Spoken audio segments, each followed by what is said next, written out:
इन रास्तों पे आपको बचपन की याद तो आती होगी। ये वही गार्डन है जहां हम बचपन में आया करते थे।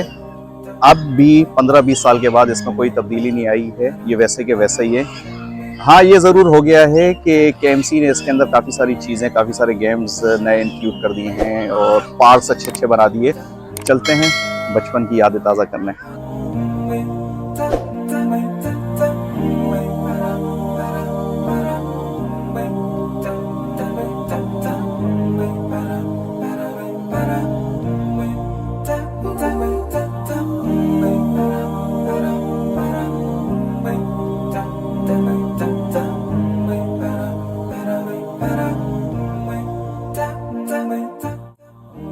ये एक म्यूज़ियम है। यहाँ पे जानवरों की खालों के अंदर भूसा भर के उनकी डमी बनाई हुई है।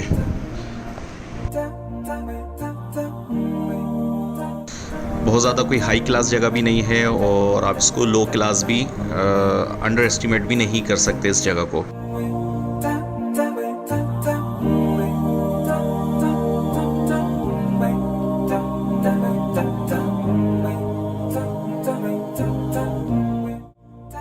बहरहाल इसके अंदर काफ़ी सारे जानवर हैं जो कि कराची के अंदर मैं समझता हूँ कि कराची का सबसे बड़ा ज़ू इसको कहा जा सकता है।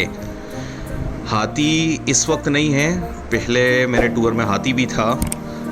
हाथी सुना है सफारी पार्क ले गए हैं और यहाँ पे टाइगर भी था पहले, जिसको चीता कहा जाता है। टाइगर भी मौजूद था। ज़ेब्रा नज़र नहीं आया।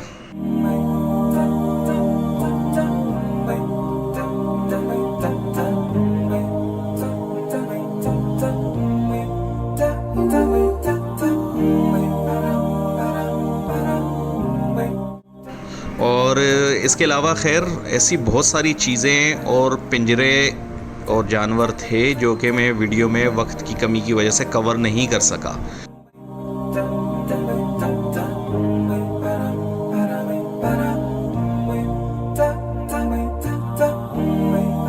यहाँ पे सांप घर है, उसमें मुख्तलिफ किस्म के सांप हैं।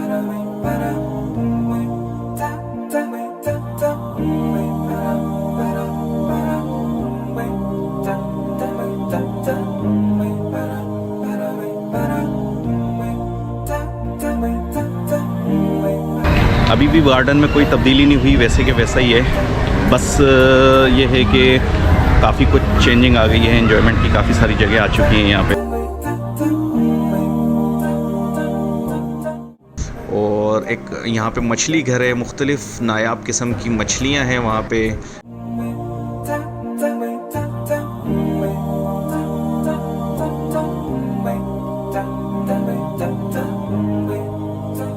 भाई बच्चों के लिए बहुत बेहतरीन एक्सपीरियंस है। बच्चे सारा दिन बुक्स में पढ़ते हैं कि E for elephant, C for crocodile, Z for zebra, लेकिन रियल में कभी देखा नहीं होता। तो ये बहुत बेहतरीन जगह है। प्रैक्टिकली बच्चों को एक्सपीरियंस होगा ये चीज़ें देखने का, ये जानवर देखने का। तो ज़रूर लेकर आएँ। 50 रुपये टिकट है और बहुत सारे जानवर हैं।